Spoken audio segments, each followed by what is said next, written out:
Je dis l'intérêt supérieur de la patrie. Car cette guerre n'est pas une guerre franco-allemande qu'une bataille puisse décider. Cette guerre est une guerre mondiale. Si les forces de la liberté triomphent finalement de celles de la servitude, quel serait le destin d'une France qui se serait soumise à l'ennemi?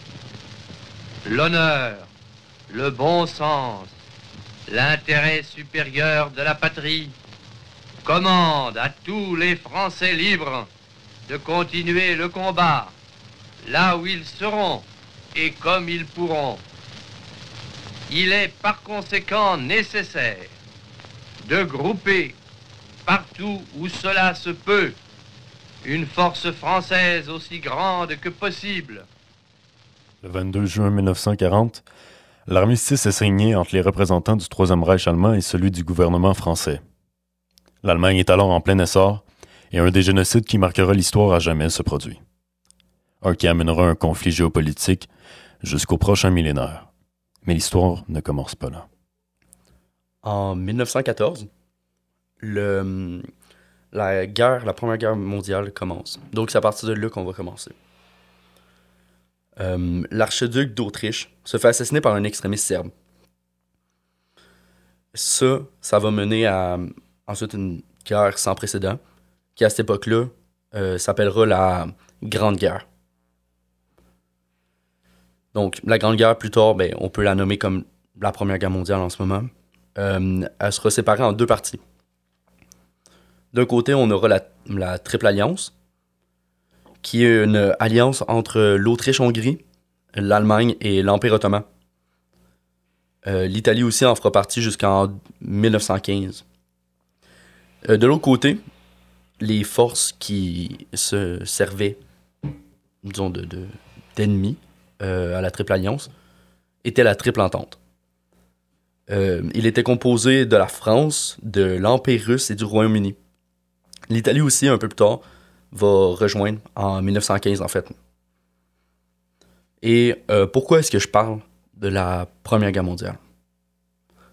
C'est quand même assez important, parce que le sujet qu'on va parler commence à ce moment-là. Ouais, si je me trompe pas, ça se passe en fait en Palestine, c'est ça. Ça va commencer au sein même de l'Empire ottoman qui détenait ce territoire-là à cette époque-là. Oui, c'est exactement ça. À ce moment-là, donc, l'actuelle Palestine est pas sous contrôle ottoman, étant donné qu'il fait partie de l'Empire ottoman à ce moment-là. Mais étant donné que la guerre est assez compliquée et c'est vraiment dur de tenir une guerre pendant littéralement 4 ans, puis essayer de pas avoir trop de morts, puis essayer de gagner la guerre. Oui, surtout étant donné la guerre des tranchées qui était complètement horrible à cette époque-là. Les Britanniques ont décidé, lors de la Première Guerre mondiale, de promettre en partie, disons, à ce moment-là, c'est Hussein Ben Ali. Je suis désolé si je prononce mal les noms. C'est pas grave. C'est grave. Mais c'est l'actuel shérif, c'était l'actuel shérif de la Mecque à ce moment-là. Une promesse d'indépendance à la Palestine contre un soutien militaire. Il va faire aussi plusieurs autres promesses d'indépendance, notamment la Jordanie. Je pense aussi qu'il y avait des promesses par rapport au territoire de l'Irak, de l'actuel Irak. Plusieurs, la Syrie aussi, qui avait promis son indépendance, me semble. Oui, c'est pas mal ça. Puis c'est tous des territoires qui, à cette époque-là, faisaient partie de l'Empire ottoman. Donc, l'objectif, à ce moment-là, c'était de faire chuter l'Empire ottoman. Donc, et puis je parlais de soutien militaire, mais soutien militaire, je voulais dire, c'est plus une guerre civile. Étant donné qu'ils sont à l'intérieur du territoire, c'était plus « soulevez-vous contre l'Empire ottoman, on vous promet votre indépendance ». Donc, j'avais parlé de Hussein Ben Ali, qui était le shérif de la Mecque à ce moment-là. Mais disons, on n'avait pas seulement des personnes qui faisaient partie du territoire qui allaient agir dans ce sens-là. Il y avait, par exemple, T.E. Lawrence. Donc, je connais pas son nom complet, désolé, T.E. c'est son nom, là. C'était un officier britannique Il avait été envoyé auprès du shérif pour coordonner les efforts de la guerre arabe à cette époque-là. Donc, il servait un peu d'officier de commandement pour gérer, justement, parce que, étant donné non plus que c'était pas des soldats, c'était beaucoup des civils et des personnes qui sont armées par les Britanniques et des choses dans ce genre-là. C'était, on va pas se mentir, c'était un peu plus compliqué pour eux de gérer une guerre. Ouais. Mais aussi, par exemple, le lieutenant-colonel Brémond, qui faisait partie d'une mission française. Donc, lieutenant-colonel, il gérait la mission française. OK. Et c'était une mission qui était composée de soldats et de sous-officiers musulmans. Donc, pour venir soutenir les forces arabes. OK. Ouais. Donc, l'avantage que ça avait à cette Un époque-là... peu partout dans l'Empire ottoman ou surtout plus sur un territoire précis? disons vraiment celle du lieutenant-colonel Brémond se passait vraiment au niveau de la Palestine. OK. Il va y avoir d'autres missions françaises et d'autres missions britanniques qui vont être faites. Ça va se passer sur d'autres territoires, comme par exemple, on en avait parlé, la Syrie par exemple, ou l'Irak et des pays dans ce genre-là. Mais c'est ça, celui du lieutenant-colonel Brémond, dans ce cas-là, c'est vraiment au niveau de la Palestine. Cette guerre-là va venir se solder par la chute de l'Empire ottoman. Donc, en gros, finalement, qu'est-ce que les Britanniques ont décidé de faire a fonctionné. La guerre civile a créé des fronts à l'intérieur du pays qui étaient durs de venir bloquer en même temps de se battre contre. C'est difficile à contrôler quand tu te fais attaquer d'un peu tous les côtés. C'est ça. En plus que les trois empires qui étaient en face étaient des empires assez puissants. La France, les Britanniques et l'Empire de Russie à cette époque-là. Donc, c'était un peu plus compliqué. La chute de l'Empire ottoman est un peu bizarre. Elle se sépare en comme 2 dates. Parce que elle se sépare avec la première date qui est le 1er novembre 1922. C'est la chute du sultanat. OK. Le sultanat, en gros, pour expliquer c'est quoi, c'est que c'est seulement comme un peu la royauté à cette époque-là de l'Empire ottoman. Ouais. Et la date qui va vraiment désigner la fin de l'Empire ottoman. La fin officielle. Officielle. Ça sera le 3 mars 1924. Donc, on parle vraiment de comme quasiment 5 mois plus tard. Parce que c'est la chute du califat. Le califat, c'est un peu, on va dire, l'église, un peu. Ouais. Puis la religion étant très mêlée à la politique, ça a amené à une chute un petit peu bizarre. Ouais, exactement. Une chute avec un 5 mois de séparation où est-ce qu'on n'est pas trop sûr. Ben là, c'est 2 ans, non? De 1922 à 1924. Oui, 100%. 2 ans et 5 mois. 2 ans et 5 mois, désolé. OK. Ouais, c'est ça. Il y a vraiment un 2 ans et 5 mois où est-ce qu'on est comme pas trop sûr de si le pays existe ou existe pas encore. Fait que, ouais, ça fait un truc un peu bizarre. Il va être séparé ensuite parce que l'accord Sykes-Picot, qui va être fait à la fin de la guerre, va être fait du côté de va être en fait une triple entente, va faire partie de la triple entente. Donc la triple entente, juste expliquer, c'était seulement la répartition des territoires par rapport aux pays vainqueurs. Fait que la France, OK, mais ce plan-là, c'était le plan de répartition pour l'Empire ottoman. Comment il allait répartir les territoires de cet empire-là entre ces grandes puissances-là? Oui, c'est ça. C'est ça, OK. C'est ça. Mais plus précisément, l'accord Sykes-Picot, c'est un accord qui est très très précis à la région, justement, plus Moyen-Orient de l'Empire ottoman. Donc, c'est une entente secrète qui avait été faite entre la France et la Grande-Bretagne. Mais, entente secrète, mais pas vraiment, là, je vais pas mentir, parce que il y avait aussi l'Empire russe et l'Italie qui en faisaient partie. Fait qu'on avait comme les plus grandes puissances qui faisaient partie de l'accord secret. OK, ouais. Okay. Finalement, pas tant secrète. Pas tant secret. C'est pas mal ça. Mais l'Empire russe et l'Italie ont pas fait partie de l'accord Sykes-Picot pour comme, se partager les territoires. Ouais, parce qu'ils n'ont rien eu. C'est ça, ils n'ont rien eu. C'était seulement pour pas que on rentre dans les zones d'influence de la Russie, pour pas que les Français ou les Britanniques prennent des zones d'influence de la Russie ou prennent des zones d'influence d'Italie. C'est seulement pour ça qu'ils ont participé. Fait qu'en gros, ça, c'était vraiment... Cet accord-là, c'était la séparation des régions hors péninsule arabe. Fait que tous les pays qui étaient en dehors de la péninsule arabe c'était cette séparation-là entre les Français et les Britanniques. Mhm. Fait qu'en gros, ça a fait des frontières un peu bizarres. Mais en grosso modo, ils séparaient les territoires de cette région-là. Ouais, Donc, en gros, ils ont un peu trahi leur promesse d'indépendance, puis, bon, dans leur dos, ils ont séparé un petit peu le Moyen-Orient à leur sauce, C'est un la peu Syrie ça. aux Français, tout ça. C'est ça. En grosso modo, ils se partageaient un peu les territoires. Donc, les promesses qui avaient été faites auparavant n'ont pas été appliquées. Mhm. Puis ça, par la suite, ça va justement venir jouer sur les tensions qu'il va y avoir plus tard.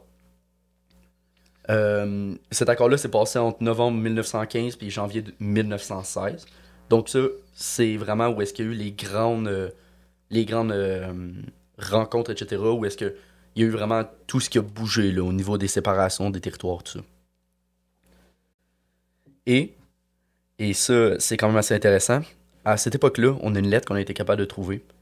En grosso modo, dans la lettre, on dit le gouvernement de Sa Majesté. Donc, Arthur Balfour, c'est bien sûr pas... c'était un premier ministre, si je me trompe pas. Et il a envoyé cette lettre-là, finalement, en Palestine, pour expliquer qu'en grosso modo, Sa Majesté le roi voulait créer un foyer national juif en Palestine.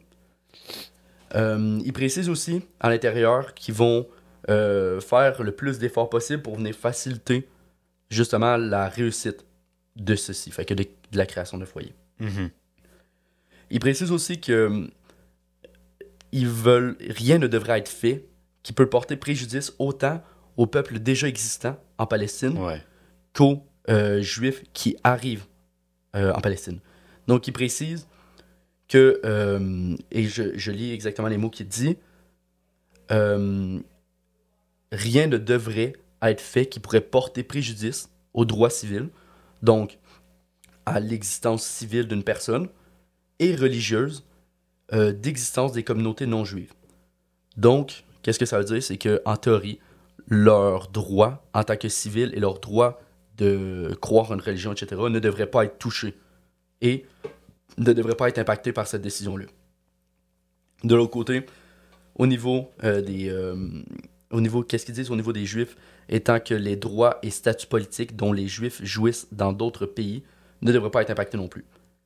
Ce qui veut dire que, disons que à cette époque-là, vous veniez de France, par exemple, et que vous étiez juif, et que vous décidiez de partir en Palestine, vous n'alliez pas perdre vos droits et votre statut politique que vous aviez en France. Ce qui veut dire que vous gardez, vous restez ce que vous étiez en France. Donc, il n'y a pas de différence au niveau de ça. Là. En grosso modo, c'est pas mal ça que la lettre a voulu expliquer. Que finalement, ils veulent créer un foyer national juif, mais qu'ils veulent porter préjudice à aucun des deux bords. Mhm. Fait que c'est pas mal ça, en gros, là, la lettre. Là. Parfait. Mais ensuite, qu'est-ce qui va se passer exactement? Je veux dire, il y a eu la lettre, mais comment est-ce que les pays arabes ont réagi à ça exactement? Les pays arabes ont vraiment pas aimé ça. Mhm. En gros, on appelle ça l'entre-deux-guerres, c'est-à-dire la période entre la Première Guerre et la Deuxième Guerre mondiale. Il y a eu beaucoup de choses qui sont venues impacter justement les réactions du peuple arabe à cette époque-là. Par exemple, un exemple, ça serait les livres blancs britanniques. C'est des sortes de livres, des livres, pas à proprement parler, c'est plus des documents, qui servent un peu... Réforme, ça serait un mauvais mot, étant donné que c'est pas forcément pour des réformes. C'est plutôt un livre qui servait à essayer de trouver un moyen, justement, de faire rentrer le peuple juif dans le territoire sans impacter forcément les personnes qui sont déjà là. Donc ça venait vraiment donner des exemples concrets. Par exemple, il y en a eu en 1922. Ça a établi en gros, le but de cela, c'était d'établir un équilibre entre l'établissement d'un foyer national juif, donc créer un foyer juif, et les inquiétudes des populations arabes et chrétiennes qui étaient déjà sur le territoire. Mais étant donné que les Juifs n'ont pas... pas les Juifs, désolé. Les Arabes n'ont pas apprécié ça. Et donc, En 1936, il y a eu une révolte arabe qui a été faite. Donc, la révolte arabe s'est passée de 1936 à 1938. Donc, juste avant la Deuxième Guerre mondiale. C'était un soulèvement massif des Palestiniens contre le mandat britannique et la colonisation sioniste. Donc, finalement, sioniste, pour expliquer, en fait, je vais te laisser expliquer parce que ça, je suis un peu moins... Oui, en fait, le mouvement sioniste, c'est surtout un mouvement politique, donc une sorte d'idéologie, si on veut, qui, si je me souviens bien, a été imaginé justement par... je suis même pas sûr que ce soit une personne d'origine juive, mais c'était quelqu'un en Suisse, il s'est assis, puis il a réfléchi longtemps, puis il est arrivé avec une idée. Pourquoi est-ce que les Juifs s'installeraient pas en Israël, fonder leur propre pays? Fait que, si on veut, c'est un peu comme du nationalisme juif, un peu, même si le mot nationalisme à cette époque-là avait pas encore pris son sens à proprement parler, dans un sens où est-ce qu'il y avait beaucoup de Juifs qui habitaient par exemple en France, qui se sentaient français, puis ils n'avaient pas envie d'aller en Israël habiter là-bas. Mais il reste que, au fil des années, l'idéologie sioniste a pris beaucoup d'ampleur dans les communautés juives à l'idée d'avoir enfin leur pays, qu'il y avait eu il y a quand même bien longtemps, même si c'était pas de mémoire, c'était pas majoritairement juif. Les pays, il y a très longtemps dans le Moyen-Orient, comme Judée, je pense, c'était ça le nom du pays, qui n'était pas totalement juif non plus. Mais bref, l'idée d'avoir un pays qui serait de retour après tant d'années dans l'histoire, ça trottait dans la tête des gens, puis c'est pas pour rien que ça l'a pris en popularité, c'est que il y en avait beaucoup que ça leur tentait. Mais oui, et je trouve ça intéressant parce qu'au début, tu as dit justement que c'était à la création d'un État finalement juif, donc l'Israël. Donc, est-ce qu'on peut utiliser ce terme-là avant la création de l'Israël ou est-ce que c'est vraiment un terme qui est plus utilisé à partir vraiment du moment de la création de l'Israël? Sioniste? Oui. En fait, les gens qui habitent en Israël, on peut les parler, on peut les appeler des Israéliens. En fait, je sais pas ça si c'est le nom exact. Je sais pas si j'ai entendu Israélite aussi, mais je suis pas trop sûr. Mais ouais, c'est ça. Donc, Israéliens, je vais les appeler comme ça. Puis, en fait, aujourd'hui, on peut les appeler comme ça parce que c'est sûr qu'il n'y a pas toute la population, encore une fois, qui est juive. Donc, les qualifier de tous juifs, ça serait pas vrai. Puis aussi, pour ce qui en est du gouvernement, on peut les qualifier de sionistes. C'est des sionistes, c'est des nationalistes juifs qui ont créé un État juif. Et voilà. Ok, parfait. Fait qu'en gros, vraiment, le terme sioniste désigne vraiment plus la communauté juive. Donc, si on parle d'Israéliens, on va plus parler de la population d'Israël. Si on parle de sionistes, on parle vraiment plus de la communauté juive. En fait, non. Pour être sioniste, t'es pas obligé d'être juif. Comme par exemple, comme je t'ai dit, le créateur, l'idéologie existait probablement avant ça, avant qu'il lui donne un nom. Mais la personne qui a vraiment réfléchi puis mis en idée cette idée-là, si je me rappelle bien, ça se peut que je fasse une erreur, cette personne-là n'était pas d'origine juive. Okay. Donc, pour être sioniste, t'as pas besoin d'être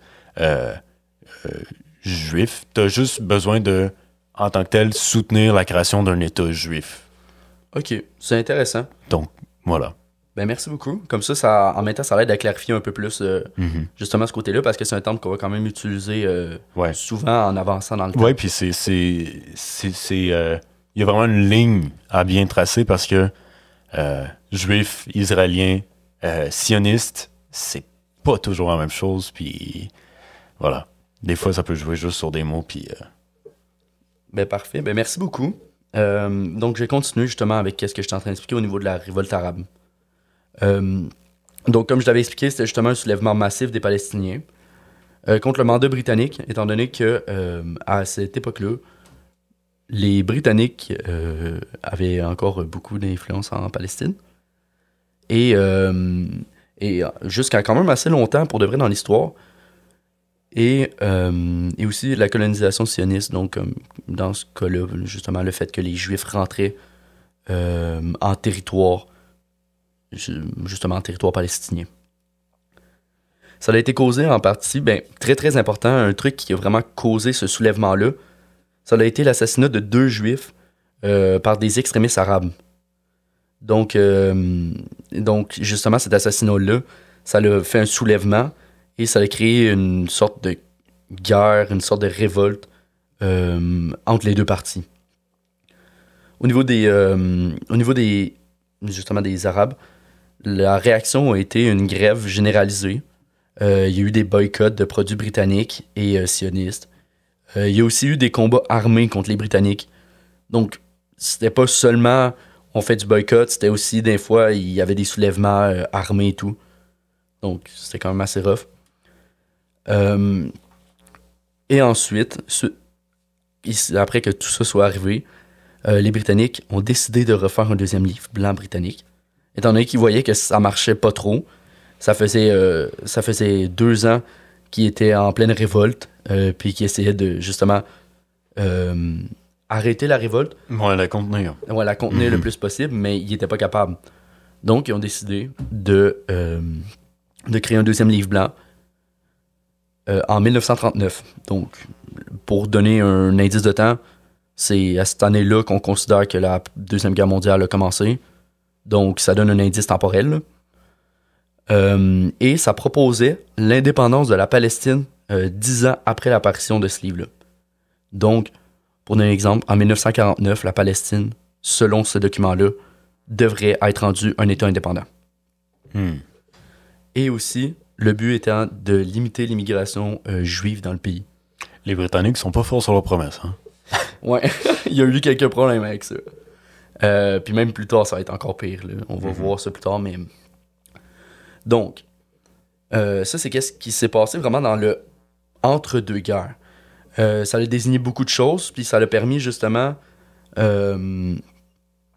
justement, la révolte arabe, par exemple, a permis justement d'avoir des changements au niveau des promesses faites par les Britanniques. Donc, c'est pas mal ça, mais par la suite, ça serait la Deuxième Guerre mondiale qui va beaucoup impacter justement la suite. Il va y avoir beaucoup de changements, mais je vais te laisser en parler. Ben oui, écoute, la Deuxième Guerre mondiale, je pense que c'est tout le monde sait en gros qu'est-ce qui s'est passé, mais je pense que pour les politiques qui étaient vraiment appliquées à l'époque en Allemagne, beaucoup de personnes sont plus ou moins au courant. En fait, politiquement, Adolf Hitler arrive au pouvoir en 1933 en Allemagne. En quelques mois, un régime autoritaire s'installe alors en Allemagne, puis des mesures discriminatoires envers les Juifs et d'autres minorités telles que ce soit les handicapés, les personnes homosexuelles, commencent à s'installer un peu partout dans le pays et peu à peu prennent des formes de loi. Donc, ça va surtout toucher les Juifs. Par exemple, les Juifs vont commencer à porter des brassards pour se faire identifier. Les gens ne sont plus punis de crimes comme par exemple de la violence sur des habitants juifs. Donc, si la police tabasse un juif dans la rue, c'est permis complètement. Pas d'arrestation. Tout ça met un climat de terreur un peu. Bien sûr, il y aura des Allemands pendant la Deuxième Guerre mondiale qui vont, puis même avant, qui vont décider de cacher des Juifs parce que ils sont au courant. Mais la vérité, c'est que la plupart des Allemands ne sont pas au courant de qu'est-ce qui se passe dans les camps de concentration avant très tard. Donc, c'est-à-dire de 1933 jusqu'à à peu près 1939-1940, plus 1940, je dirais, les Allemands sont plus ou moins au courant de qu'est-ce qui se passe vraiment avec les Juifs. Ils voient qu'ils se font tabasser dans les rues, ils voient qu'ils sont discriminalisés, mais pour les Allemands, c'est complètement normal et justifié. En fait, faut comprendre surtout que après la Deuxième Guerre mondiale, on va parler un petit peu plus du traité de Versailles, donc qu'est-ce qui va arriver au peuple allemand? Une partie de la Prusse va leur être retirée et donnée à la Pologne. Et puis, une ville aussi va être créée, la ville de Danzig. Donc, ça va être une ville assez importante politiquement pour les Allemands et pour les Polonais. Un tournant même dans l'histoire, j'oserais dire, qu'on n'en parle pas assez. Je vais y revenir plus tard.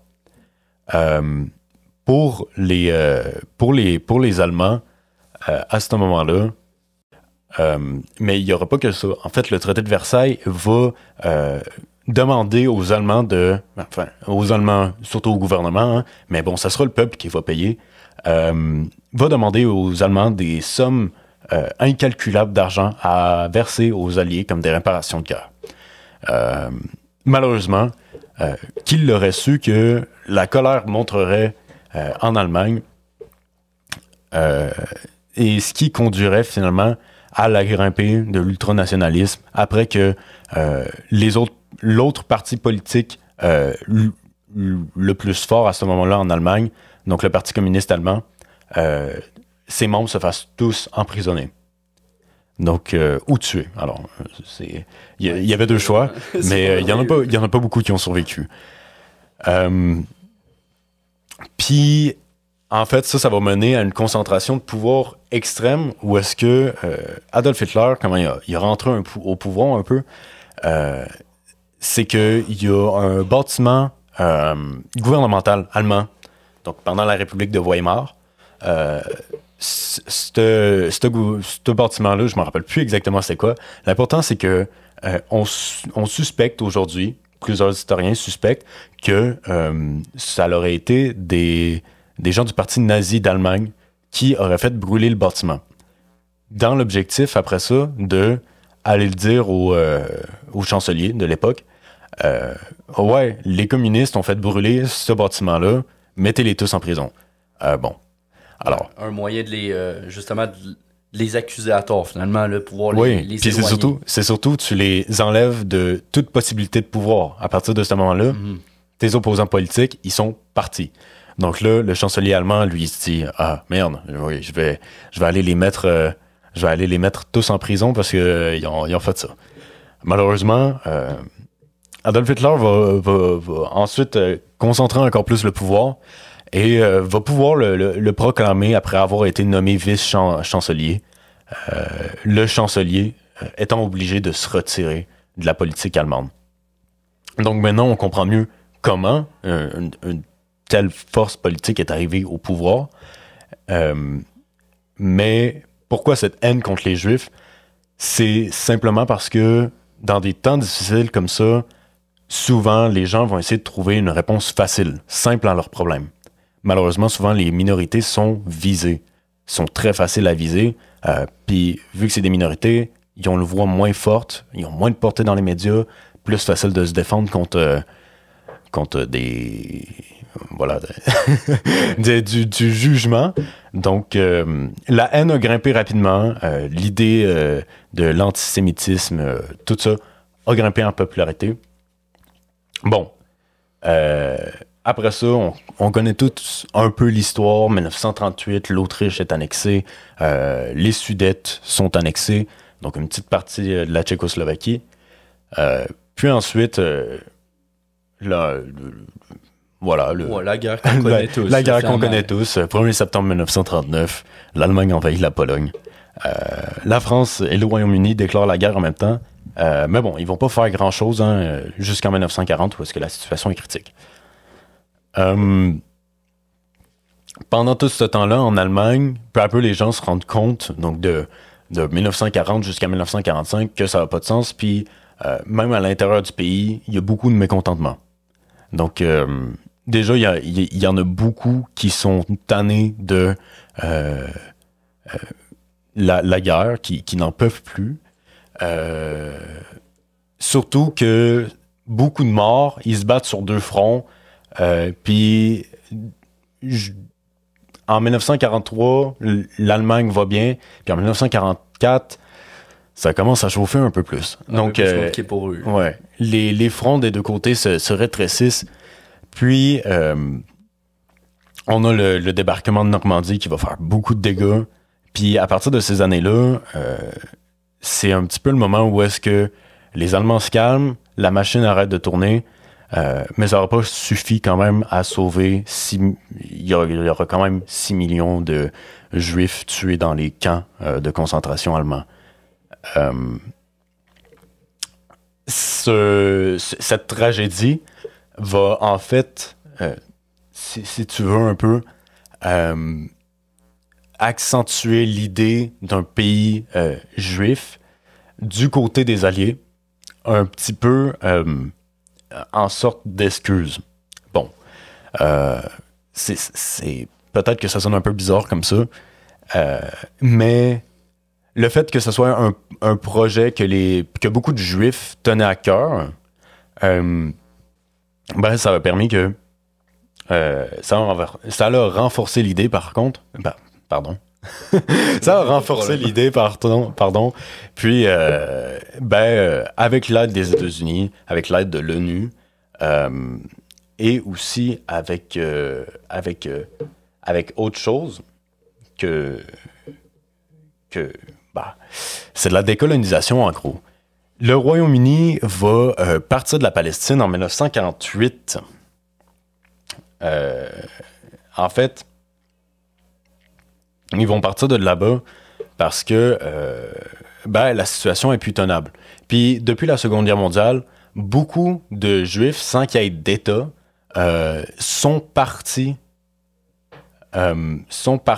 en Palestine par peur de se faire envahir complètement par la menace allemande.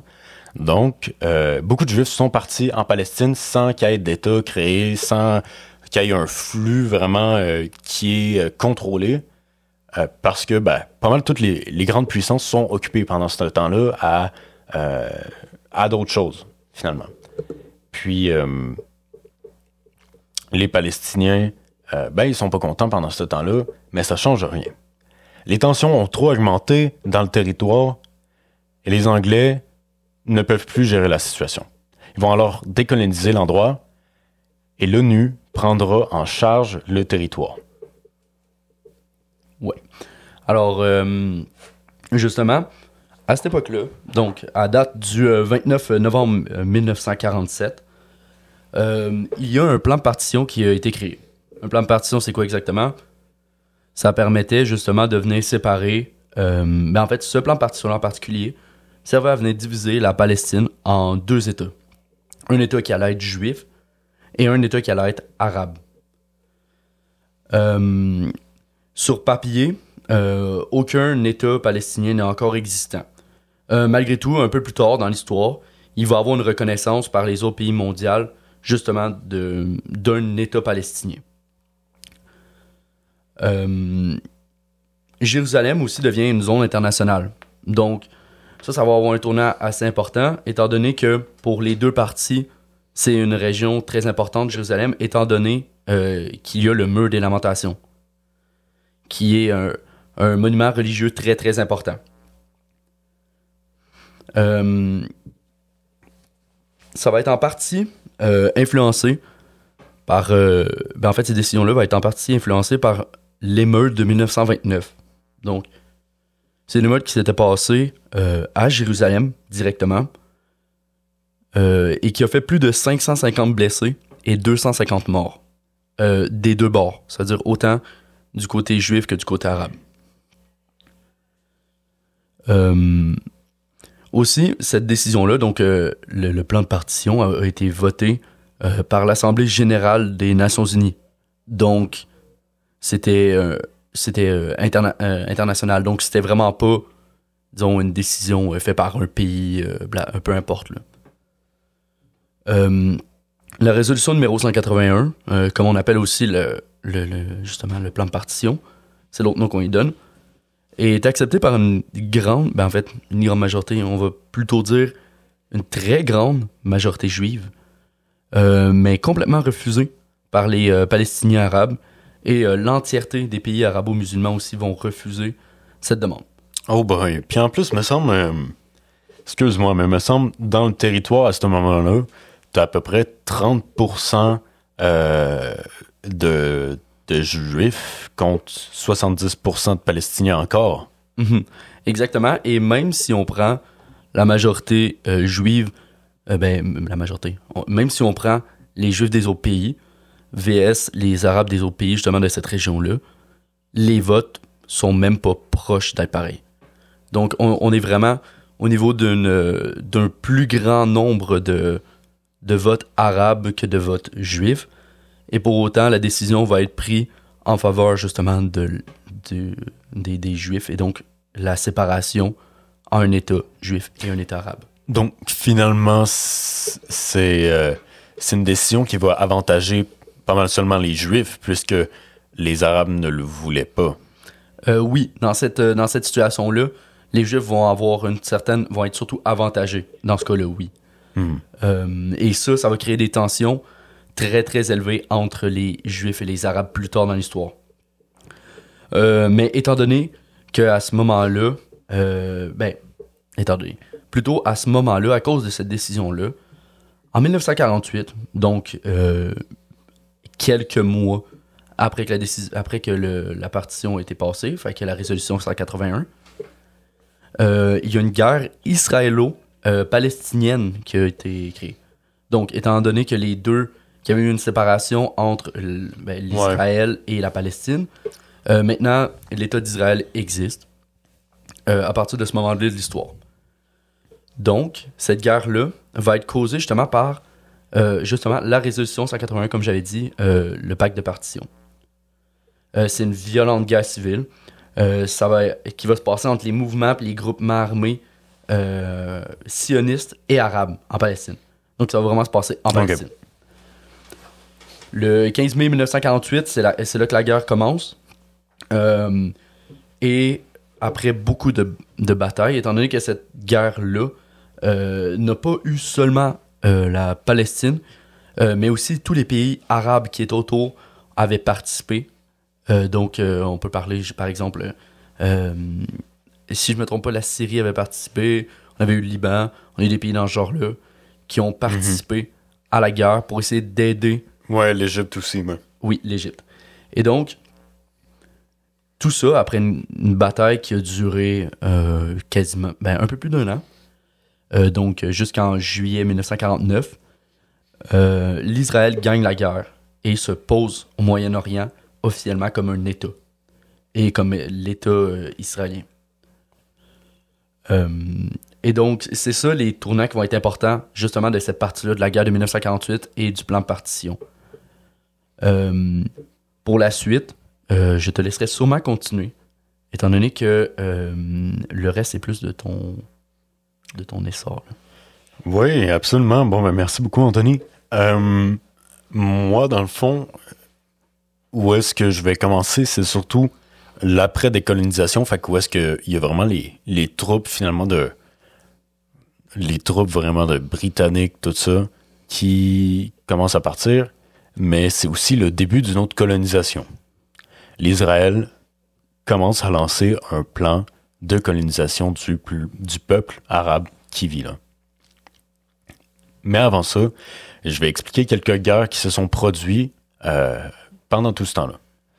Donc, la guerre de 6 jours, les territoires consolidés par l'Israël, les territoires sont complètement consolidés par Israël, donc sur, voilà, la carte qu'on a aujourd'hui, c'est celle où est-ce que ils ont vraiment mis leurs pieds par terre puis ils ont dit ça, c'est à moi. Pendant ce temps-là, après la guerre de 6 jours, la Cisjordanie, donc une petite partie de terrain à l'est de l'Israël, vers la Jordanie, elle se fait occuper par la Jordanie. Donc, il n'y a toujours pas d'État palestinien, c'est important de le noter. C'est des territoires qui sont occupés, surtout. Par exemple, Gaza est occupé par les Égyptiens à ce moment-là. Après ça, ça va un petit peu de pire en pire, si je peux dire. Hein. La crise de Suez en 1956, l'Égypte, dans le fond, décide de nationaliser le canal de Suez. L'Israël, avec l'aide de la Grande-Bretagne et de la France, envahit le Sinaï. Dans le fond, c'est que ils voulaient pas ça, hein, parce que Qu'est-ce que ça voulait dire? Ben, c'est qu'ils allaient taxer comme des fous le canal. Puis, ben, ça allait pas faire du bien à l'économie du tout, puisque je pense que c'est quelque chose comme... je suis pas sûr, je vais pas sortir de chiffres, mais il y a beaucoup de marchandises qui passent par le canal de Suez. Puis l'Israël va occuper le canal pas le canal, pardon. L'Israël va occuper le Sinaï pendant, je crois, jusqu'en 1982. Oui, c'est ça, jusqu'en 1982.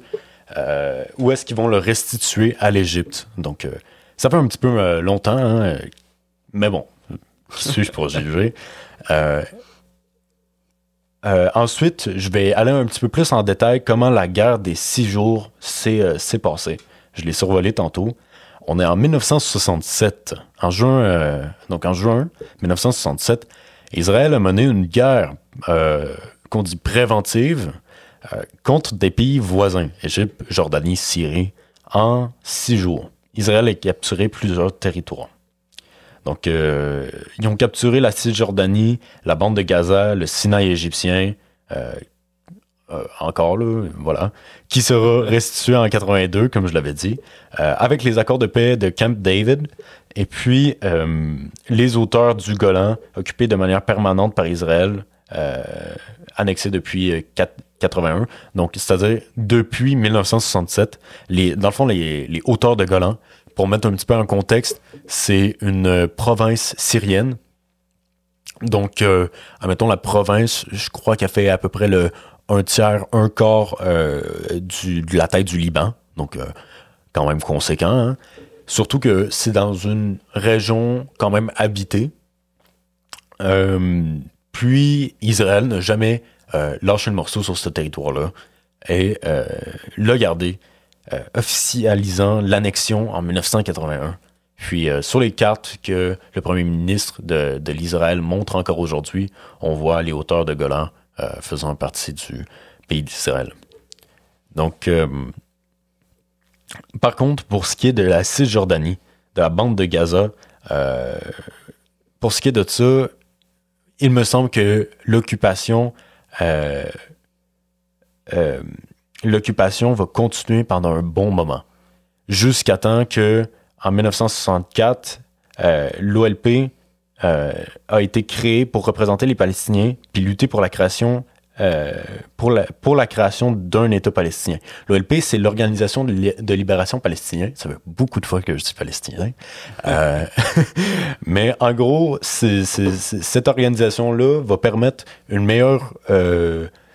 si tu veux, c'est comme un peu un parti politique au sein de l'État d'Israël, sauf qu'ils n'ont pas d'affiliation avec le gouvernement ni rien, mais il y a juste vraiment comme un parti politique plus que d'autres choses, essayant d'avoir une représentation plus grande des Palestiniens dans cette région-là.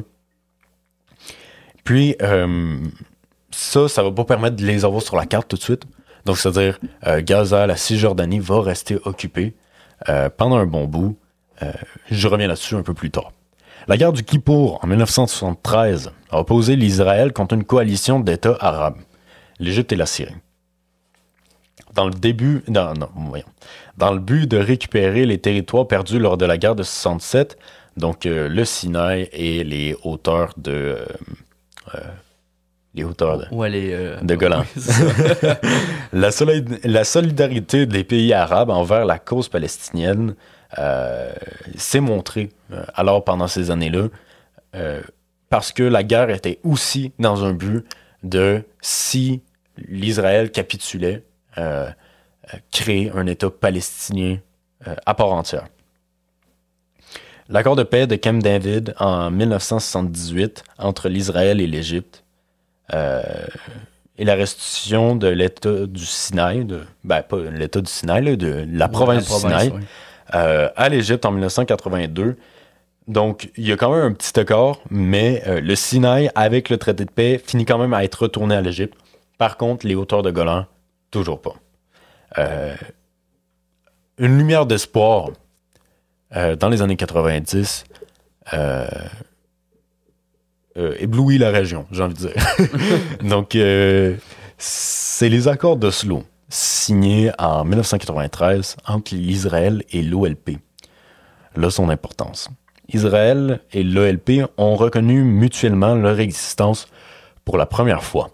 Et c'est un tournant qui est quand même important. C'est marquant. C'est marquant. L'autorité palestinienne chargée de gouverner certaines parties de la Cisjordanie et de Gaza, c'est ça, va commencer à gouverner, mais pas dans un sens d'un pays. Donc, c'est-à-dire, c'est un peu bizarre, tout est un peu flou, c'est une autorité palestinienne chargée de gouverner certaines parties de la Cisjordanie et de Gaza. Ouais, c'est ça, c'est un peu flou. Là. Voilà, c'est très, très flou. Une autorité palestinienne, c'est surtout, des gens armés. Je suis pas sûr s'il y a un gouvernement encore ou s'ils suivent encore le gouvernement israélien sur leurs mesures. De toute façon, même quand il était occupé par l'Israël sans l'OLP ni le AP, donc l'autorité palestinienne, je veux dire, les réformes que Israël passait, il les passait pas dans les régions occupées, c'est évident, hein? Mais voilà, ça a mis fin à l'occupation Israël.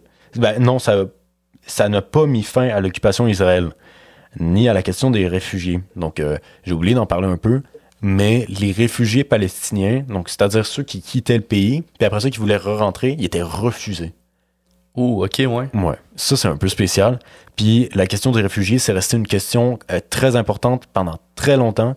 Puis c'est aussi une raison pourquoi on dit ah ouais, mais les gens de Gaza, ils peuvent pas juste partir en bateau de leur pays puis après ça revenir quand la guerre est finie. Non, c'est pas simple comme ça. La plupart des Palestiniens sont jetés à l'extérieur de leur pays et ils n'ont pas le droit de revenir. Pour ce qui est de toutes les autres choses qui ne sont toujours pas réglées, bon, quand j'ai dit une lueur d'espoir qui les éblouissait. qui les éblouit, ouais, c'est ça. C'est que la lueur d'espoir est tellement grande que finalement, quand ça retombe, on se rend compte, il pleut encore. Voilà. Il y a toujours une occupation israélienne dans la province de Gaza et dans la Cisjordanie. Puis les colonies israéliennes vont continuer à s'installer sur le territoire palestinien et vont continuer à si tu veux, conformer un peu la nation israélienne sous un même drapeau, sous une même religion. Donc, encore une fois, dans le délire sioniste d'un pays complètement juif, unifié, fort, puissant. Bon, voilà, t'as compris. Ouais. Toujours dans ce but-là. Là, on arriverait dans les temps modernes déjà. Donc, on arriverait en 2005 jusqu'à aujourd'hui. Oui, alors, 2005 à aujourd'hui, et il y a des passages qui sont très marquants, étant donné que beaucoup de qu'est-ce qu'on sait d'aujourd'hui, la situation actuelle, se passe à partir de 2005. Donc, les tensions deviennent très, très serrées à partir de là. Juste pour donner l'information, à partir de là, les informations datent du 11 mars 2025. Donc, c'est la journée où est-ce qu'on est en train de tourner ça. Donc, toutes les informations qui vont passer à partir de là, c'est les informations d'actualité qu'on reçoit jusque-là. Donc, j'ai commencé. Déjà, un truc important qui va se passer en 2008, en fait, ça va être le fameux blocus de 2008. Donc, c'est un blocus qui a été fait par l'État d'Israël avec l'appui de l'Égypte. En grosso modo, la raison pour laquelle ils ont fait ça, c'est qu'il y a eu une montée du mouvement Hamas dans la région de Gaza. Et ça, Israël, à cause de ça, ont décidé de réagir en faisant un blocus. Et ce blocus est, pour je cite, protéger les citoyens israéliens du terrorisme, des attaques de roquettes et de toute autre activité hostile, et pour empêcher l'entrée à Gaza de marchandises à usage militaire. Donc, Mais c'est ça. Cependant, il y a un truc qui est quand même important à préciser. Dans le lot, en même temps d'empêcher avec le blocus l'entrée d'armement et d'équipements militaires, ils ont aussi détourné des vivres, ils ont aussi détourné du carburant, aussi des traitements médicaux et du stock médical. Là. Oups. Ouais, c'est ça. Fait que, en grosso modo, ils détournaient pas juste l'armement, ils détournaient aussi du stock pour la santé et les soins des civils qui se trouvaient à Gaza. Mais cependant, quand même, la sécurité des Nations Unies, donc pas n'importe quoi quand même, a décrété en janvier 2009, dans la résolution 1860, si vous voulez aller voir, vous pouvez aller voir, là, que, je cite, et ça c'est les mots directement qu'il y avait, que l'aide humanitaire, y compris les vivres, le carburant et les traitements médicaux puissent être distribués sans entrave dans tout Gaza et prévenir le trafic d'armes et de munitions et assurer la réouverture durable des points de passage. C'était à ça qu'a servi la résolution. Donc, de permettre de ravoir des vivres, de la nourriture, etc., du carburant dans le territoire, mais aussi assurer la réouverture des points de passage, c'est-à-dire les points pour que les gens puissent rentrer et sortir du territoire. Même pas du territoire, mais de la région. Là. Ouais. Le blocus de Gaza par Israël a coûté 17 milliards de dollars au territoire palestinien. Oh boy. Pour vous faire une idée, c'est 6 fois plus que la valeur de son PIB. Donc, son PIB, c'est quoi? C'est le produit intérieur brut. C'est l'argent que le pays fait par année. Et il a vu son PIB par personne, donc combien chaque personne se fait par année, chuter de 27%. Le chômage a grimpé de 49%, puis ça, seulement entre 2007 et 2018, en 11 ans. C'est un rapport qui vient de l'Organisation des Nations Unies, donc l'ONU, et ça a été publié en novembre 2020. Par la suite, beaucoup de tensions vont arriver. Par exemple, on va avoir beaucoup de guerres. Je vais passer vite fait par-dessus, étant donné que la majorité du temps, ces guerres-là se passaient entre le Hamas et Israël. Entre 2008 et 2021, par exemple, on a eu la guerre de Gaza de 2008-2009. Donc, elle a duré 1 an.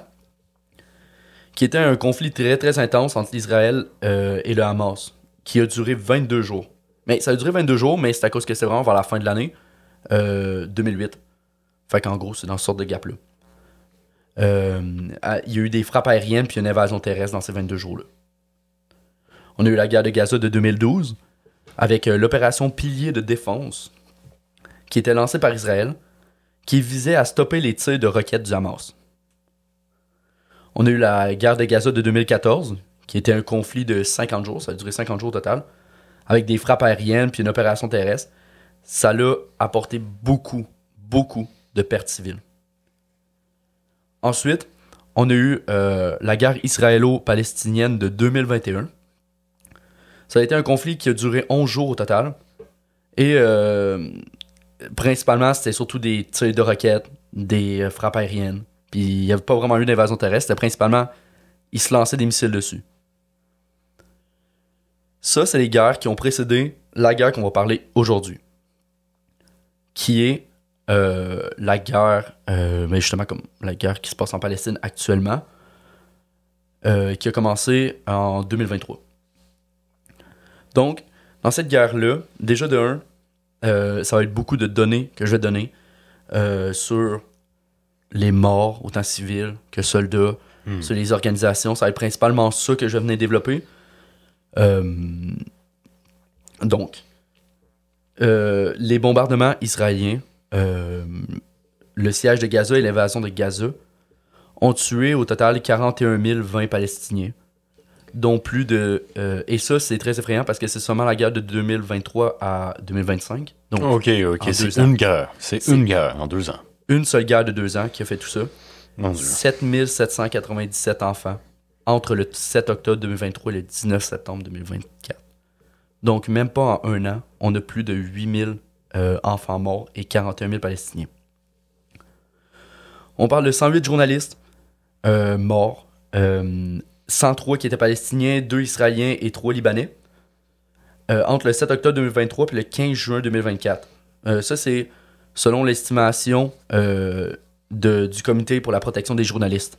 Puis c'est aussi l'estimation la plus prudente de donc c'est-à-dire on n'est pas sûr exactement des chiffres, puis on va dire que c'est l'estimation la plus gentille sur les nombres. Exactement, c'est exactement ça. Ça veut dire que ça peut être beaucoup plus, même que dans cette guerre-là, il y a beaucoup de chiffres qu'on n'est pas sûr. Puis je vais en parler un peu plus tard. Ouais, il y a beaucoup d'informations qui sont... On parle aussi de près de 4000 Palestiniens de Gaza qui travaillaient quotidiennement en Israël, qui ont disparu, puis ils sont sûrement détenus dans des prisons israéliennes. Donc ça veut dire des personnes qui travaillaient sur un territoire israélien. Étant donné qu'ils étaient palestiniens, ils ont disparu. Mais c'est présumé, ça veut dire que c'est pas sûr qu'ils sont en prison, mais on présume qu'ils sont sûrement en prison. Aussi, les décomptes de morts à Gaza sont considérés comme probablement sous-évalués. Ce qui veut dire exactement comme qu'est-ce qu'on a dit. Sûrement qu'il y a plus de morts que qu'est-ce qu'il y a eu. Étant donné en partie justement que le ministère de la Santé à Gaza comptabilise uniquement les personnes décédées dans les hôpitaux. Mais ça ne compte pas les milliers de Palestiniens, voire les dizaines de milliers qui se trouvent sous les décombres. On parle de plus de 10 000 personnes qui sont déclarées disparues à la date du 6 mai 2024. 146 travailleurs humanitaires de l'UNRWA. Ça, désolé, j'ai comme un blanc là. Il me semble que c'est pour... c'est pourquoi déjà... Désolé, j'ai un blanc. Attends un peu. Ouais, c'est ça. Je vais regarder, continue ta phrase. Ouais, c'est ça. On parle de 146 travailleurs humanitaires de ce groupe-là qui ont été tués à la date du 13 janvier 2024. Au 31 mai 2024. C'est l'Office de secours et de travaux des Nations Unies pour les réfugiés de Palestine dans le Proche-Orient. Ok, fait que ouais, c'est ça. C'est vraiment au niveau des réfugiés de la Palestine. Ouais, c'est une organisation de l'ONU pour eux. Ouais. Parfait, mais merci beaucoup. Ouais. On parle le 7 octobre 2023 de 248 personnes qui sont prises en otage par le Hamas. Au 14 février 2024, on parle de 136 personnes qui demeurent aux mains du Hamas, dont 2 enfants. En décembre 2023, le chiffre a été révisé à 1139. Mais on parle de dont 695 civils israéliens, dont 36 enfants, 71 ressortissants étrangers et 373 membres des forces de sécurité. 5 personnes ont également porté disparu, dont 4 Israéliens. Donc ça, c'est des chiffres sur des personnes qui ont disparu. Au 18 septembre 2024, on parle de 41 020 Palestiniens qui sont tués, dont 14 100 enfants. Et c'est un chiffre que je pense qui est comme catastrophique. Là, on parle vraiment de comme le plus du corps des personnes sont des enfants. C'est démentiel. On parle de plus de 10 000 Palestiniens qui sont portés disparus, selon le ministère de la Santé de Gaza et aussi l'UNICEF. On parle au moins de 93 778 personnes qui sont blessées. Ça fait beaucoup. On a quasiment 100 000 personnes blessées. C'est sûr que c'est quand même vraiment très, très gros. Selon les Nations Unies, on parle de 70% des personnes tuées qui sont des enfants ou des femmes. Et ça, pour faire un bilan, ça veut dire que c'est pas des soldats. 70% de la population tuée sont des civils. Ce qui est... Voilà, quand même, vous comprenez. L'ONG Save the Children indique par ailleurs en juin 2024 que 21 000 enfants sont portés disparus, soit parce qu'ils sont ensevelis sous les décombres, prisonniers ou ont perdu le contact avec leurs proches. Le 11 octobre 2023, l'UNRWA signale qu'une école abritant plus de 225 personnes a été touchée et que son siège était pris pour cible par Israël. L'armée israélienne accuse l'UNRWA d'être complice du Hamas. Donc, je le rappelle, c'est l'association pour les réfugiés palestiniens. Ouais. Géré par l'ONU, puis ils accusent d'être de mèche avec... Exactement. Donc, l'armée israélienne accuse l'UNRWA d'être complice du Hamas et prétend avoir trouvé un tunnel sous son siège, donc en dessous de l'école qu'ils ont assiégée. Il y a plus de travailleurs de l'ONU. Ça, c'est juste vous donner, OK, pour que vous compreniez, parce que c'est vraiment une donnée qui fait peur. Il y a plus de travailleurs de l'ONU qui ont été tués à Gaza que dans tout autre conflit de l'histoire mondiale. C'est une donnée catastrophique. C'est une catastrophe. Vraiment. J'ai quasiment fini avec mes données, là, fait qu'il m'en reste plus. Après ça, on s'étonne qu'il y ait des gens qui aient pris les armes. Oui, c'est ça. C'est sûr que si... C'est sûr qu'il allait avoir une résistance. Si t'es menacé, au bout d'un moment, c'est sûr que tu vas te battre. Ouais. C'est triste. C'est quand même triste. C'est très triste. C'est vraiment très triste, ça, il faut le préciser. Ouais. Lors du massacre de Be'eri, on parle d'environ 70 membres du Hamas qui massacrent au moins 130 personnes, soit environ 10% de la population de la ville. On parle des femmes, des enfants et des nourrissons. Une fois à l'intérieur de kibbutz, ils sont allés de maison en maison, tirant ou capturant les habitants. Lors du massacre du festival de musique de Reims, qui est un massacre très très important de cette guerre-là, étant donné que ça a été un des plus violents, les attaquants du Hamas massacrent 270 civils et en blessent de nombreux autres. Ils ont tiré méthodiquement sur les participants en fuite et ceux qui se cachaient, en prenant des otages lors de la plus grande attaque terroriste de l'histoire d'Israël. Il y a des témoins aussi qui rapportent que des femmes ont été violées et certaines mutilées. Donc, ça, c'est les données que j'avais à vous partager sur la situation actuelle. Ces données-là, bien sûr, ne mentent pas. On peut voir qu'il y a beaucoup de morts, autant des enfants, autant des personnes qui sont dans des ONG, autant des personnes, plein de personnes dans ce genre-là, puis c'est autant des soldats que des civils. Plus de civils que de soldats, quand même. Quand même, oui. Ouais. On parle de 70% Ouais. de civils pour 30% de soldats. Quand même. C'est une guerre à coups de missiles, à coups de siège, etc. Fait que... C'est catastrophique.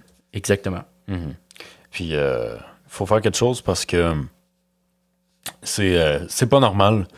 Une guerre autant catastrophique dont on fait l'apologie, puis c'est pas normal que le monde entier reste là juste à regarder. Du tout. Même à financer cette guerre-là. Je veux dire, les États-Unis financent la guerre. La France finance la guerre. Le Royaume-Uni finance la guerre. L'Allemagne, l'Italie, l'Espagne. C'est pas normal. Puis il y a personne qui fait rien. C'est catastrophique de financer une guerre qui fait autant de morts, autant de civils, puis autant de blessés. On parlait de quasiment 100 000 blessés. On parlait de... en un an, de quasiment 8 000 enfants morts. On parle de 70% des morts de cette guerre-là qui sont des civils.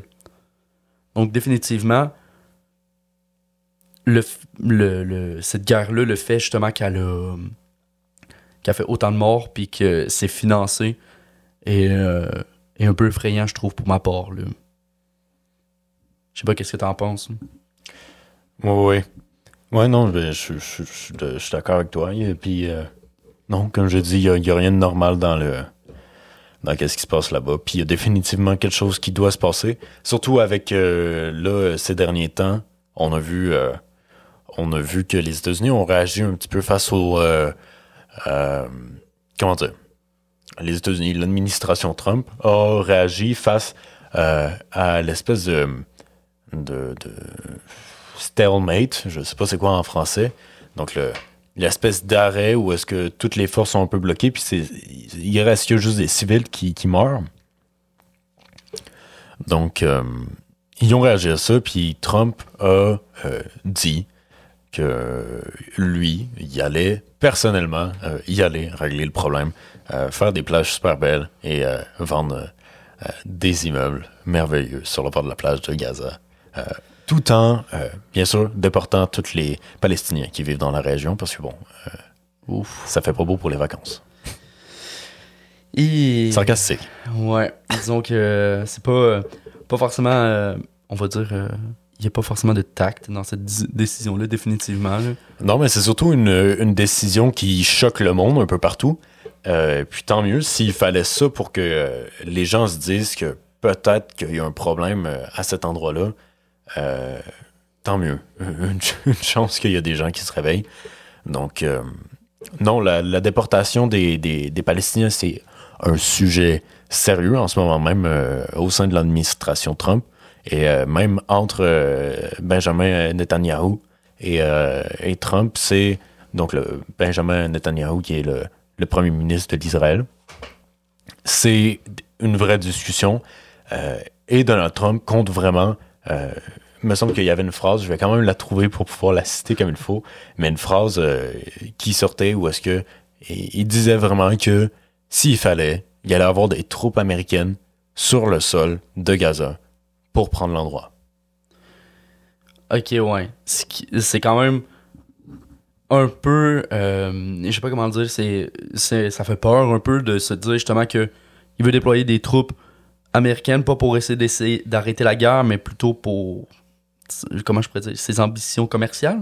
Est-ce que ça serait un bon moyen de le dire? De quoi? Dire qu'il veut déployer des troupes pour ses ambitions commerciales et non pas forcément pour arrêter la guerre. En fait, oui, c'est surtout pour construire un canal qui passerait directement sur Gaza. Le but d'Israël, bien sûr, en envahissant en annexant cette partie-là, c'est bien sûr d'unifier la région de la Palestine sous le nom de l'Israël. Mais il y a aussi une ambition américaine. Donc, on sait bien, les États-Unis ont beaucoup d'influence sur la région et Israël est un très, très grand allié des États-Unis. Notamment, on peut dire que beaucoup de troupes américaines se sont déjà déployées là pour faire pour faire un peu peur aux pays voisins. Même, par exemple, l'exercice, je veux dire, quand ils ont envahi l'Irak, qui avait aucun rapport avec le 11 septembre 2001, c'était aussi un exercice de force, un peu, de montrer qu'ils étaient présents au Moyen-Orient, puis que si quelqu'un attaquait l'Israël, il y aurait une réponse immédiate. Donc, si Israël était en danger existentiel, bien sûr, parce que ils se sont fait attaquer, puis les États-Unis n'ont pas intervenu, mais malgré que depuis les années 2000, Israël s'est plus fait attaquer par une coalition. Ça, c'est vrai, par contre. Si je me trompe pas. Il me semble que c'est ça. Ouais. Donc, non, c'est ça. Puis, il y a surtout une ambition de créer un canal qui passerait par Gaza. Donc, en fait, pourquoi Gaza? C'est, si je me trompe pas, géographiquement, c'est l'endroit le plus proche du niveau de la mer. Donc, c'est aussi l'endroit où est-ce que les terres sont les plus faciles à creuser, à manipuler. Ça serait l'endroit parfait pour creuser un autre canal.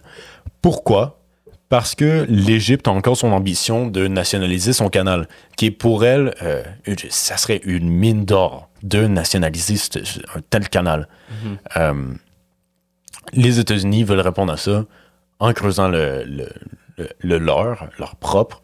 Puis le but, c'est surtout de faire de la concurrence économique, puis surtout d'avoir peut-être une excuse pour placer des troupes sur le territoire dans le Proche-Orient pour dire oui, on protège notre canal, Mais bon, il reste que il y a toujours une pensée derrière tout ça impérialiste.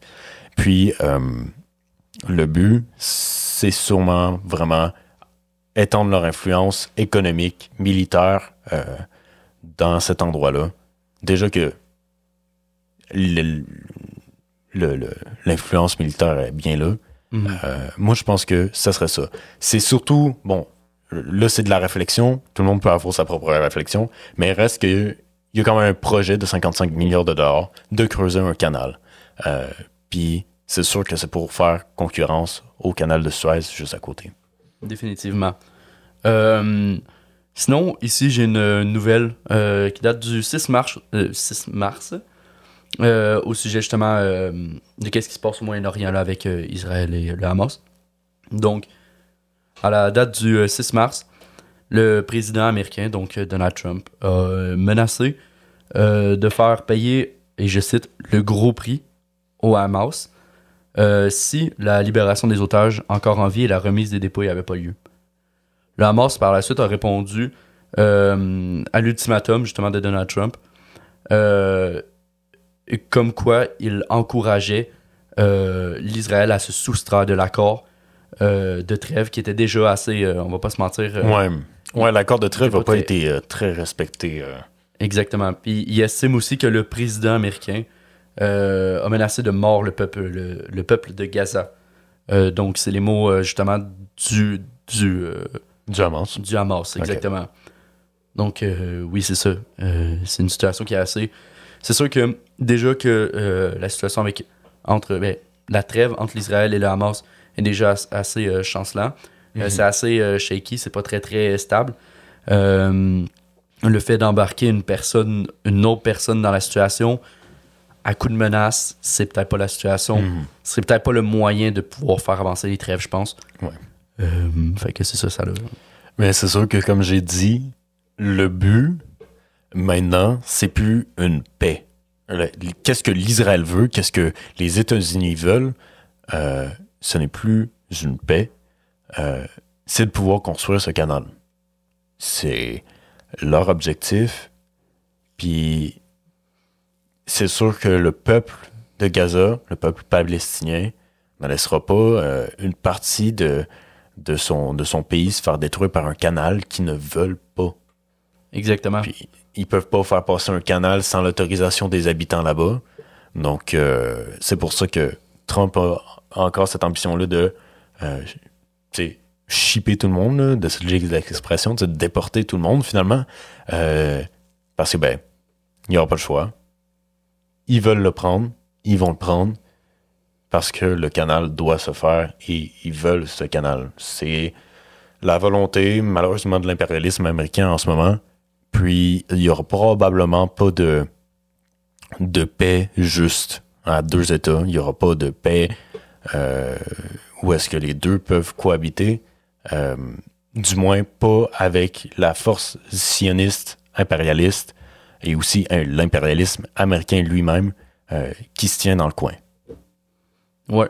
Et justement, c'est compliqué. C'est une situation qui est assez compliquée. Autant des deux côtés. Justement, le fait de la création du canal qui va être fait, de la guerre actuelle et de tout, justement, les crimes de guerre qui se passent en ce moment. Donc, c'est très, très compliqué.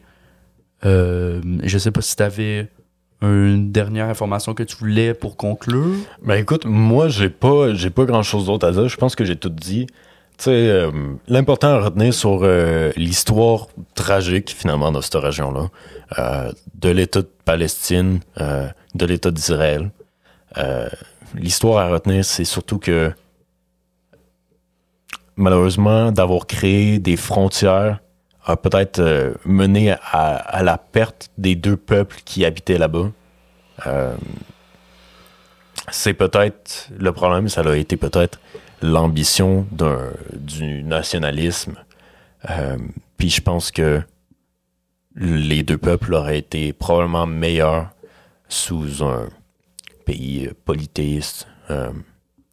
Bon, on peut s'imaginer des mondes parfaits, mais l'important, c'est ça qu'il faut retenir, c'est que malheureusement, l'ONU a départagé le pays. Ça a créé des grandes inégalités entre les régions, notamment de l'Israël qui était financé par plusieurs pays pour sa construction, pour tout ça. Puis la Palestine qui était un petit peu laissée de côté, même discriminée par les Israéliens. Probablement que... En fait, je suis presque sûr que la solution des deux États n'était pas une bonne idée, puis ne le sera toujours pas. La question nationale en Palestine, c'est très compliqué, mais je pense pas que séparer des familles, séparer des amis, séparer juste des humains qui pourraient bien s'entendre, qui pourraient vivre ensemble, ce soit une solution, les séparer par nationalité, par religion, leur donner des armes, je pense pas que c'était la solution du tout. Ouais, puis c'est aussi une question qui est très compliquée.